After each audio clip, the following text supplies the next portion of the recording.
BJP के नेतृत्व में चलने वाली एनडीए सरकार की सदैव से प्राथमिकता रही है और डबल इंजन की सरकार इसके लिए पूरी प्रतिबद्धता के साथ कार्य भी कर रही है। पिछले 9 वर्षों में इसी संवाद से जनप्रतिनिधियों के द्वारा उठाए गए मुद्दों की समीक्षा करने के उपरांत बनी हुई योजनाओं के माध्यम से ही हम प्रदेश में कुछ बेहतर करने का प्रयास कर पाए हैं। उत्तर प्रदेश के परसेप्शन को बदलने में, आमूलचूल परिवर्तन करने में हमें सफलता प्राप्त हुई है। उत्तर प्रदेश को देश के बीमारू राज्यों से उभार करके एक रेवेन्यू सरप्लस और इकोनॉमी का ब्रेक थ्रू स्टेट के रूप में प्रस्तुत करने का भी एक अवसर प्राप्त हुआ है।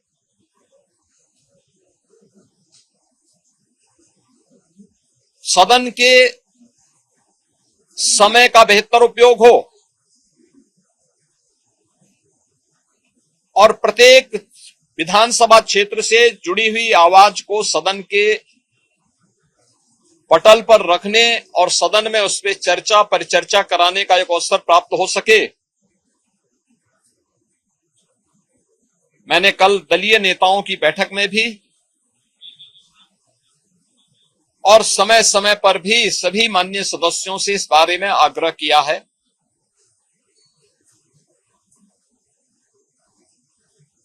अच्छा होता कि इन मुद्दों पर चर्चा करने की बजाय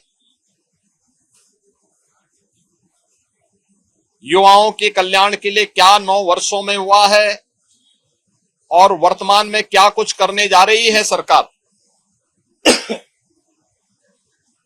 आधी आबादी महिलाओं के सुरक्षा, उनके स्वावलंबन और उनके सम्मान के लिए क्या 9 वर्ष में किया है और आगे क्या करने जा रही है,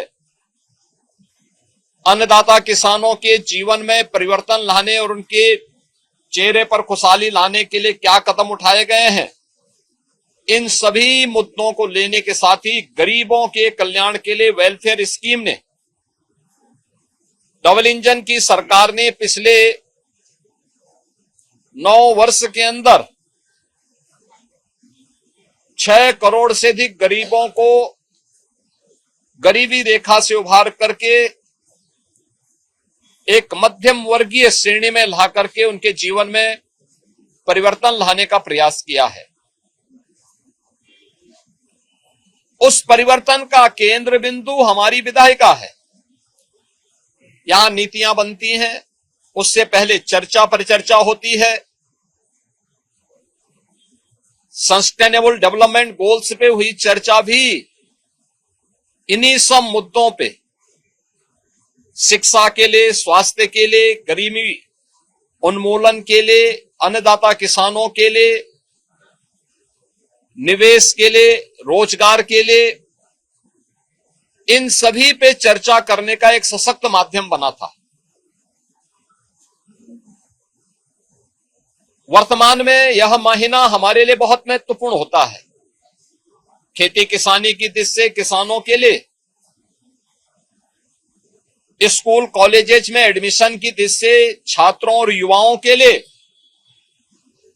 और अपनी धार्मिक यात्रा के लिए सावन के मास में निकलने वाला शिव भक्त कावड़ यात्रियों की दृष्टि से बहुत महत्वपूर्ण होता है। मैं इन सभी समुदायों का, अपने युवा ऊर्जा के प्रतीक छात्रों और युवाओं का जिन्होंने प्रवेश लिया है या जो नए रोजगार के लिए आगे बढ़ रहे हैं, उन सभी प्रतिभाशाली युवाओं का हृदय से अभिनंदन करता हूं, उनके लिए अपनी शुभकामनाएं व्यक्त करता हूं। अन्नदाता किसान उत्तर प्रदेश का बहुत परिश्रमी है।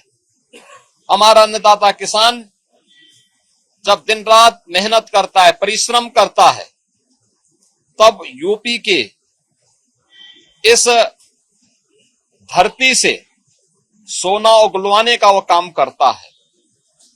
आज हमारा अन्नदाता किसान भारत की कुल कृषि योग्य भूमि में 11% भूमि में 21 से 22% खाद्यान्न का उत्पादन कर रहा है।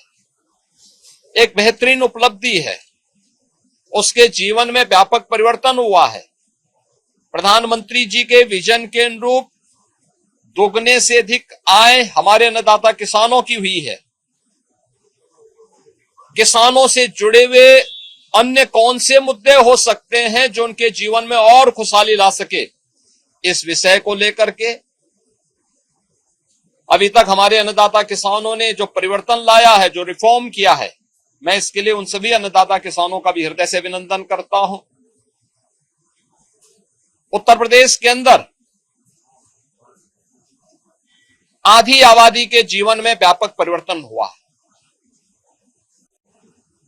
12% जो महिला श्रम बल था पहले 17 में, आज वो बढ़ करके 37-38% से अधिक हो चुका है। डबल इंजन की सरकार कामकाजी महिलाओं के लिए श्रमजीवी हॉस्टल का निर्माण कर रही है सभी बड़े महानगरों के अंदर, जिससे उनके लिए आवासीय सुविधा उपलब्ध हो सके और उन्हें अपने कार्यस्थल पर जाने में बहुत दूरी न तय करना पड़े। इन सभी कार्यों के लिए भी और मिशन शक्ति के अंतर्गत भी महिला सुरक्षा, महिला स्वावलंबन और महिला सम्मान की दृष्टि से सरकार ने अनेक कदम उठाए हैं। उत्तर प्रदेश सरकार की हर एक भर्ती में युवाओं को 9 लाख से अधिक नौकरी उपलब्ध करवाने और उसमें भी 20% से अधिक महिलाओं की भागीदारी के साथ एक नए कीर्तिमान उत्तर प्रदेश सरकार ने स्थापित किए हैं। डबल इंजन की सरकार के कारण आज प्रदेश के अंदर ईज ऑफ डूइंग बिजनेस, सुरक्षा और अन्य कारणों से निवेश के लिए बेहतर अवसर प्राप्त हुए हैं। लाखों नौजवानों को अपने ही जनपद में, अपने ही क्षेत्र में आज नौकरी और रोजगार की गारंटी मिली है। परंपरागत उद्यम को प्रोत्साहित करते हुए वन डिस्ट्रिक्ट वन प्रोडक्ट और पीएम विश्वकर्मा जैसी स्कीम ने उनके जीवन में व्यापक परिवर्तन करने के साथ ही करोड़ों नौजवानों के लिए रोजगार के नए अवसर उपलब्ध करवाए हैं। जो भी नौजवान इनके माध्यम से प्रदेश की अर्थव्यवस्था को मजबूती प्रदान कर रहा है, उन सब का भी मैं हृदय से अभिनंदन करता हूं, उनको बधाई देता हूं। स्वाभाविक रूप से शिव भक्त पूरे प्रदेश के अंदर, पूरे देश के अंदर हर हर बम बम के उत्साहपूर्ण माहौल में अपनी शिव भक्ति को इस माह में निवेदित कर रहे हैं। आज सोमवार का दिन भी है। अभी से करोड़ों की संख्या में शिव भक्त कावड़ यात्री के रूप में पश्चिमी उत्तर प्रदेश में हरिद्वार के पावन धाम में हर जी की पेड़ी में गंगा जल लेने के लिए प्रस्थान कर चुके हैं। उनके स्वागत के लिए, उनकी सुरक्षा के लिए, उन्हें कहीं कोई दिक्कत न हो, कि परेशानी न हो, इसके लिए प्रशासन ने, स्थानीय प्रशासन ने, स्वयंसेवी संगठनों ने, सामाजिक और व्यापारिक संगठनों ने, धार्मिक संगठनों ने अनेक कार्यक्रम प्रारंभ किए हैं। हमारे माननीय सदस्यगण भी इस कार्यक्रम में भाग लेने के उत्सुक हैं और इसीलिए 7 अगस्त से उन्हें उन कार्यक्रमों में भाग लेने का अवसर प्राप्त होगा। मैं सभी कावड़ यात्रियों का भी हृदय से स्वागत करता हूं, उनके प्रति भी अपनी शुभकामनाएं व्यक्त करता हूं। मित्रों,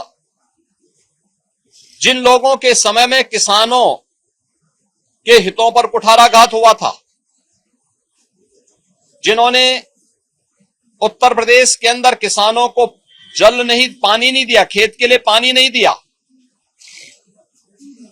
जिन्होंने अन्नदाता किसानों के हक पर बिचौलियों का वर्चस्व स्थापित करवाया, जिन्होंने उत्तर प्रदेश के अन्नदाता किसानों को असुरक्षित करते हुए उनके जीवन में बदहाली लाने का पाप किया था। 2007 से 2017 के बीच में 29 चीनी मिलें बंद हुई थी। 21 चीनी मिलें औने पौने दाम पे बेच दी गई थी। आज उनका दोहरा चरित्र देखिए, वे आज किसान की बात कह करके उनके जले पर नमक छिड़कने का काम कर रहे हैं, जबकि प्रधानमंत्री मोदी जी के नेतृत्व में अन्नदाता किसानों के लिए प्रधानमंत्री फसल बीमा योजना, प्रधानमंत्री कृषि सिंचाई की योजना, जिसके माध्यम से 24 लाख हेक्टेयर लैंड में अतिरिक्त सिंचाई की सुविधा हमने यूपी में दी है। ये परिवर्तन देखने को मिला है, ये हुआ है। अन्नदाता किसान आज एक नहीं, दो नहीं, तीन, चार फसल प्रदेश के अंदर लेने का कार्य कर रहा है। पैक हाउसेज के माध्यम से यहां से औद्यानिक फसलों का एक्सपोर्ट हो रहा है, विभिन्न देशों में हो रहा है।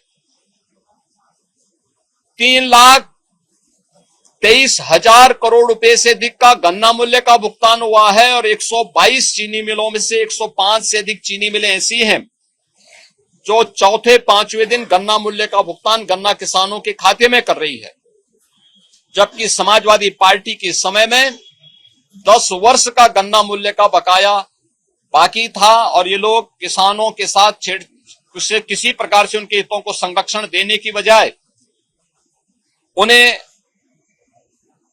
आत्महत्या और पलायन करने के लिए मजबूर करते थे। उनके ट्यूबवेल सुरक्षित नहीं थे। आज 16 लाख ट्यूबवेल में फ्री में बिजली उपलब्ध करवाने का काम ये डबल इंजन की सरकार करा रही है। आश्चर्य होता है, वे किसानों के मुद्दे की बात कर रहे हैं।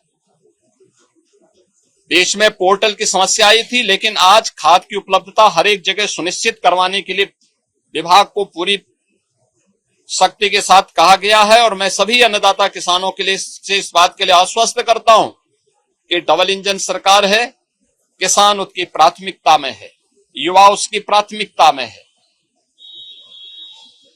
अयोध्या के मुद्दे को वे लोग उठा रहे हैं जिन्होंने राम भक्तों पर गोलियां चलाई थी, जो जय श्री राम बोलने पर लाठी गोली चलाते थे, जिन्होंने श्री राम मंदिर के निर्माण में वकीलों की अपनी फौज न्यायालय में खड़ी करके इस पूरे कार्यक्रम को बाधित करने का प्रयास किया था। और राम मंदिर में चंदा चोरी की बात वे लोग करते हैं जिन लोगों के जेब से एक पैसा भी राम मंदिर निर्माण के लिए नहीं निकला है। इनके दोहरे चरित्र को देश देख रही है, दुनिया देख रही है। मैं आज के इस अवसर पर सभी माननीय जनप्रतिनिधियों से इस बारे में कहूंगा कि वे सदन में एक स्वस्थ चर्चा परिचर्चा को बनाए रखने के लिए कार्य करें। हमारे सभी सरकारी कर्मचारियों ने, आउटसोर्स से जुड़े हुए, संविदा से जुड़े हुए कार्मिकों ने पिछले 9 वर्ष में मेहनत की पराकाष्ठा करते हुए जो मेहनत की है, उनके वेलफेयर के लिए भी सरकार पूरी प्रतिबद्धता के साथ कार्य कर रही है।